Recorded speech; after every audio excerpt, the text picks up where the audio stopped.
Olá, povo de Deus, a paz do Senhor. A paz do Senhor para você de uma outra religião. Vamos juntos aprender em Marcos 11, 12. E no dia seguinte, vendo de longe uma figueira que tinha folhas, foi ver se nela achava alguma coisa. E chegando a ela, não achou senão folhas, porque não era tempo de figos. Vamos ver um pouquinho agora do que nós vamos explanar. E vendo de longe uma figueira que tinha folhas. Algo que eu aprendo aqui já de início é que Jesus enxerga longe, como o pai do filho pródigo enxergou longe, vindo o seu filho arrependido para os seus braços novamente. Se nós formos em Jeremias 23, 23, está escrito: sou eu, porventura, Deus de perto e não também Deus de longe? Esconder-se-ia alguém em esconderijos de modo que eu não veja? Jesus, ele vê de longe a aparência da figueira, a sua oponência, o seu orgulho, a sua vaidade, a sua prepotência, a sua pompa. E se nós formos em Isaías 61, está relatado que nós somos árvores de justiça. Sendo assim, tudo isso que eu pronunciei a respeito da figueira se encaixa em nós. Pois nós somos árvores de justiça. E a coisa mais difícil de se ver numa pessoa é quando ela vive de aparência. Por isso que está escrito em 2 Timóteo 3,5. Tendo a aparência de piedade, mas negando a eficácia dos tais, aparta-te. Como é difícil você perceber que uma pessoa, ela vive de aparência, mas ela não é aquilo que ela tenta transparecer para as pessoas. E eu quero dizer para você aqui algo muito interessante. Jesus vê de longe quem nós somos na realidade. Ele não precisa chegar perto de nós e nos apalpar como um médico para dar o diagnóstico. Não! De longe, ele sabe realmente distinguir quem nós somos na verdade, na realidade. Ele está nos avaliando. Ele vê de longe que muitas das vezes nós só fazemos barulho. Somos latinhas vazias porque na verdade não queremos entrar nos problemas de ninguém. Ele vê de longe que muitas das vezes nós queremos só demonstrar que somos espirituais, maduros, avançados, temos uma unção, temos o poder de Deus em nossas vidas, mas não queremos estender a mão para o próximo. Jesus vê de longe quem nós somos. O que mais que nós aprendemos aqui? E vendo de longe uma figueira que tinha folhas, foi ver se nela achava alguma coisa. Folhas, Jesus já sabia que a figueira tinha. Agora ele foi ver se ele achava frutos. Agora entenda uma coisa. Se Jesus hoje fazer uma varredura na nossa vida e no nosso ministério, se ele fazer uma avaliação da nossa vida e do nosso ministério, ele vai achar frutos ou folhas? Ele vai achar espiritualidade ou religiosidade? Ele vai achar convertimento ou convencimento? Ele vai achar aparência ou conteúdo? Jesus está nos avaliando. Ele nos conhece de longe. Ele sabe a nossa intenção. Ele conhece o nosso interior, os nossos pensamentos. E aqui eu aprendo algo interessante. Se nós quisermos impactar uma geração, primeiramente, nós teremos que satisfazer a fome de Jesus. A rainha Esther, todos nós sabemos que para ela ter a vitória contra Amã, que estava planejando destruir os judeus, primeiramente ela fez um banquete para o rei Assuero e o satisfez. Pregador, eu não estou entendendo, vou te explicar. Se nós quisermos ter a vitória, se nós quisermos impactar uma geração, se nós quisermos fazer a diferença, primeiro nós temos que satisfazer a fome de Jesus. Mas qual é a fome que Jesus tem? Jesus tem fome de ver um crente de oração. Jesus tem fome de ver um crente de jejum. Jesus tem fome de ver um crente que lê a palavra. Jesus tem fome de ver um crente perseverante. Jesus tem fome de ver um crente que tem fé. Jesus tem fome de ver um crente que tem longanimidade. Jesus tem fome de ver um crente valente. Esta é a fome de Jesus. Veja que a rainha Esther, ela queria a vitória contra Amã. Mas ela não chegou pedindo para o rei Artaxerxes resolver o problema dela, não. Primeiro ela fez um banquete, satisfez o rei Artaxerxes. Você quer vitória? Você quer que Deus vire o teu cativeiro? Então ouça esta mensagem que veio do coração de Deus. Satisfaça o rei dos reis e o senhor dos senhores. Satisfaça ele está com fome de ver o seu posicionamento. Ele está com fome de ver você ter uma mudança. Ele está com fome de que você dê lugar para ele te usar. Ele está com fome de ver você não mais se esconder do teu chamado. O rei dos reis tem fome. Ele quer achar frutos em nós, não folhas. É isso que eu entendo aqui nesse texto. É isso que eu avalio. Sabe por que Jesus disse para o jovem rico, ainda falta-te uma coisa? Porque Jesus avaliou ele. Jesus prescrutou ele. Jesus fez uma varredura no seu interior. E ele não encontrou frutos, só encontrou folhas, ou seja, farisaísmo, religiosidade. Por isso ele disse, falta-te uma coisa. Porque ele não achou nada no interior do jovem rico. Ele era cobiçoso, avarento, só pensava em dinheiro, só pensava em riquezas, só pensava em posses. Agora eu tenho certeza que Deus achou algo diferente em Davi, quando falou algo a respeito dele em Salmos 89, 20. Achei a Davi, meu servo, e o ungi. Eu tenho certeza que Deus achou em Davi essência. Deus achou em Davi frutos. Achei a Davi, o meu servo, eu ungi com óleo. Se Jesus fizer uma varredura hoje da nossa vida e ministério, ele vai achar fruto ou folha? O que ele vai achar? O que mais que nós aprendemos aqui? Já estou cuidando do tempo. Porque não era tempo de figos. Então entenda uma coisa muito interessante. É fácil dar frutos nas estações boas. É fácil dar frutos quando tudo está correndo bem.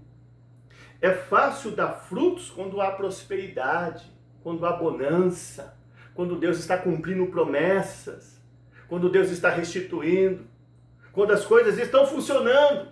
Mas eu quero ver dar frutos nas más estações, quando tudo está ao contrário, no dia mau, quando instala a crise. Quando o processo está dolorido, está doído. Quando nós não aguentamos mais. Aí que eu quero ver dar frutos. Porque nas estações boas é fácil dar fruto. Ana, ela tinha um ventre estéril, ou seja, infrutífero. Mas isso não a impediu de continuar dando frutos nas estações ruins. Pois em 1 Samuel capítulo 1 está relatado que todos os anos ela ia no templo adorar a Deus. Todos os anos. Ela continuou dando frutos em estações infrutíferas. E debaixo de perseguição de Penina. Penina zombando, Penina ridicularizando, Penina pisando nela. E ela dando frutos. Eu vou adorar o Senhor. Eu vou buscar o Senhor. Deus é fiel. Deus é verdadeiro. E Penina pisando e ela dando frutos em estações ruins. Dar frutos quando as promessas estão se cumprindo é fácil. Eu quero ver dar frutos quando tudo está dando errado, quando nada funciona. Zacarias e Isabel, que era também estéril, deram frutos nas estações ruins. A Bíblia relata que eles eram justos e irrepreensíveis diante do Senhor. Mas até nascer João Batista, eles nas estações ruins foram fiéis, deram frutos. Jó deu frutos na pior estação da sua vida. Porque para um homem dizer desta forma, como está relatado em Jó 13:15, ainda que ele me mate, nele esperarei, isto aí não é dar frutos? Se você for em Jó 7:15, a Bíblia relata que a pele dele estava toda rachada e ele via os bichos passeando no seu corpo, como você já viu um cachorro que tinha bichos passeando no seu corpo, um gato com bichos passeando no seu corpo. Isso daí não é dar frutos numa estação ruim? Então nós precisamos aprender, porque não era tempo de figos, mas Jesus, ele quer de alguma maneira encontrar o quê? Figo temporão na sua vida. É isso que eu aprendo aqui. Não era tempo de figos, mas você já viu falar de fruto temporão? Jesus quer achar um fruto temporão na sua vida e no seu ministério. Porque esse é o critério dele para mudar você de uma estação que está ruim, que está péssima para você. Deus falou isso ao meu coração quando eu estava preparando essa mensagem. Lembra de Daniel 2:21? Ele muda os tempos e as estações. Mas o critério de Jesus para mudar você de uma estação ruim que você está vivendo é esse. Ele quer chegar nessa estação ruim, não quer ver você acomodado, desistindo, parado, murmurando e reclamando. Ele quer ver você produzindo frutos, ainda que seja temporão.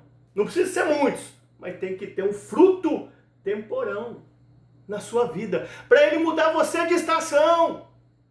Para ele levar você em uma estação que vão se cumprir as promessas, em que ele vai começar a agir na sua vida. Fazer a diferença. Para aqueles que zombam de você e riem de você, vejam a diferença. Outra coisa que eu aprendo, você sabia que primeiro a figueira, ela dá frutos para depois dar folhas? Só que aqui nós vemos algo ao contrário. A figueira resolveu dar folhas para depois dar frutos. O que nós aprendemos aqui? A figueira pulou etapas. E se nós somos árvores de justiça, como eu relatei que está lá em Isaías 61, tem muito cristão dentro da igreja, no mundo inteiro, em várias congregações, que pularam etapas. Fugiram dos processos, fugiram da olaria, nunca quiseram ser transformados por Deus, amassados, forjados, aperfeiçoados, ajustados, esmagados, nunca sofreram no pilão de Deus, na bigorna de Deus. Fugiram dos processos. Primeiro, folhas. Querem mostrar quem não são. Querem mostrar uma história que não construíram. Querem mostrar ser aquilo que Deus ainda não formou. A figueira pulou etapas. Você se lembra daquela visão de Jacó? Que ele viu anjos subindo e descendo? Preste atenção que a visão que ele teve, ele não viu anjos descendo e subindo, ele viu anjos subindo e descendo. Sabe por quê? Parece que até no mundo espiritual Deus quer dar uma lição. Você quer subir na vida, quer ter um ministério de excelência, quer crescer, quer ter um reconhecimento ministerial. Então você tem que começar subindo. E é devagar, é escada, não é elevador não. É devagar. Por isso que diz em Lucas 1:80, e o menino crescia e se robustecia em espírito, e esteve no deserto até o tempo de ser apresentado a Israel. Quem nasce grande são os monstros dos filmes de Hollywood. Quem nasceu grande foi Adão.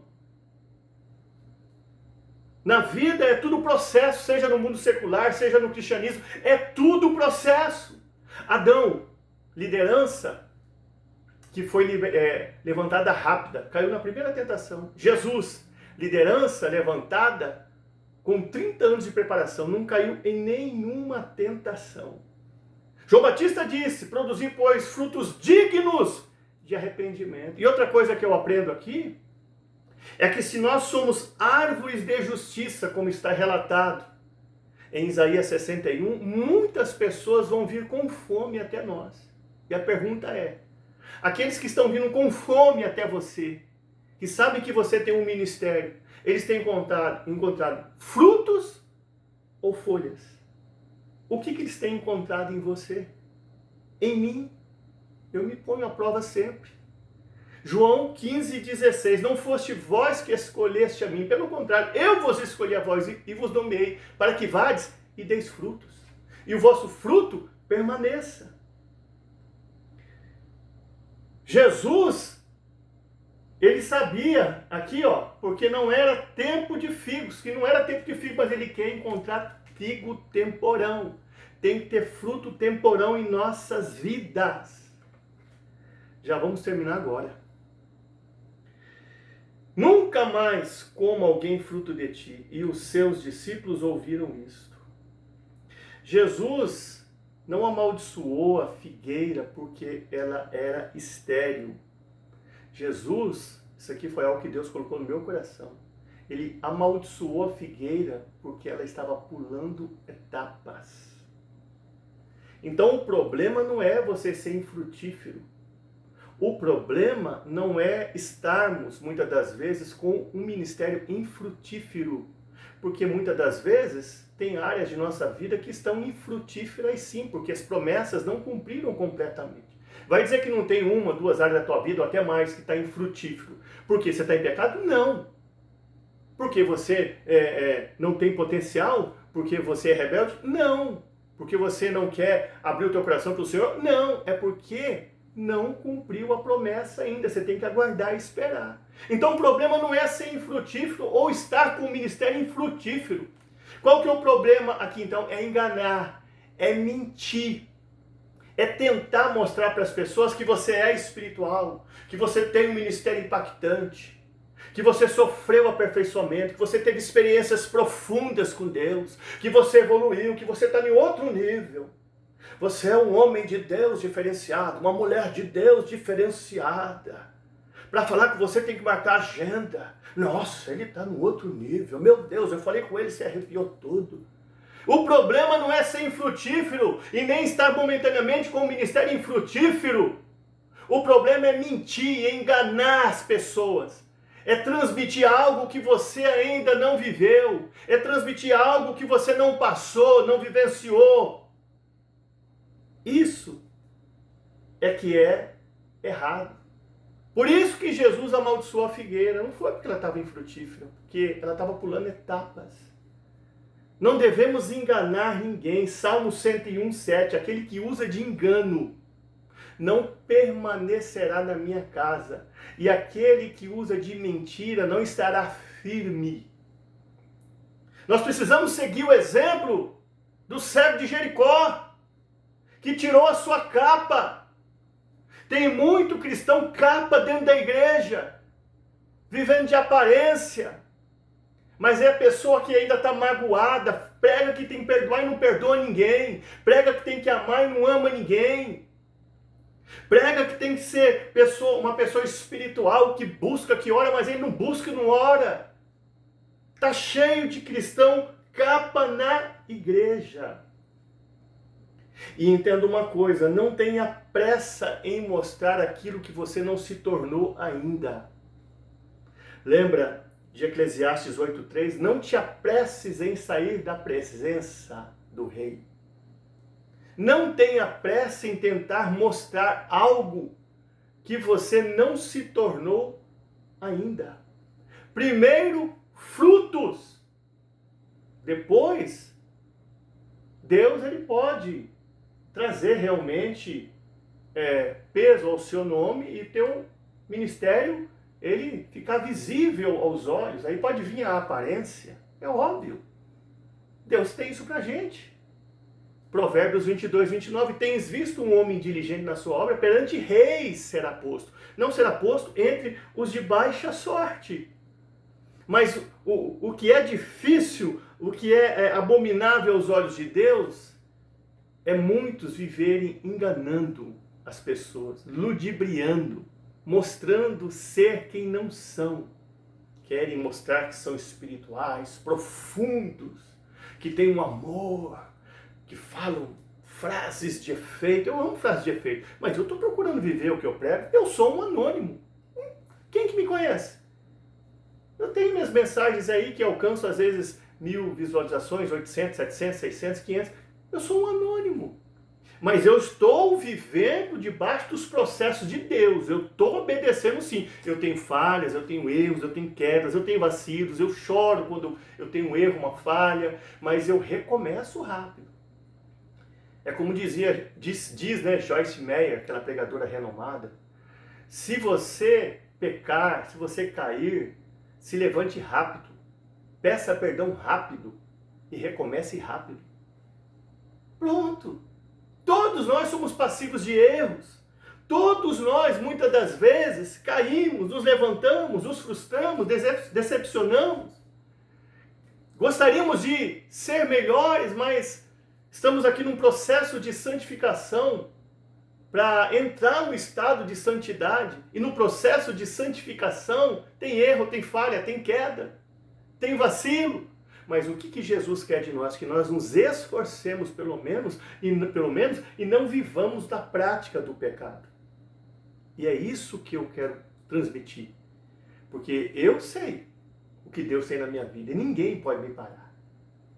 Oração contrária não me para, reza não me para, olho gordo não me para, amor fingido, falsos irmãos, inveja, amargura, palavras contrárias, ninguém me para, nem o diabo. Quem pode me parar sou só eu. Só eu que posso me parar. E você, só se você quiser. Porque você e eu sabemos que vou ter que lutar contra a minha natureza humana a vida inteira. Até a vinda de Jesus ou até eu morrer. Vou ter que lutar contra a prostituição, adultério, contra todo tipo de incitação maligna na sensualidade. Vou ter que lutar contra a minha natureza humana, contra a minha carne, contra os demônios, a vida inteira. Tem que orar, ler a Bíblia, jejuar, buscar, consagrar, viver em espírito. Como diz em Gálatas 5,16, andai em espírito e não cumprireis a concupiscência da carne. Porque a carne cobiça contra o espírito contra a carne. E esses se opõem um ao outro para que não façais o que quereis. Então, Joyce Meyer dizia, para terminar, a carne é um jogador, o espírito é um investidor. A carne luta para você não ir no culto. Chegou a hora de ir no culto, sono, abre a boca. Vai ler a Bíblia, sono, abre a boca. É a carne lutando. É a carne lutando. Mas o espírito é um investidor. Ele diz assim, vai para o culto. Não deixa o sono te dominar não. Vai ler a Bíblia, vai orar. Busca mais. Você quer chegar em algum lugar? Você quer ter um ministério de excelência? Lê mais a Bíblia, lê livros, faz teologia. O espírito é um investidor. A carne é um jogador.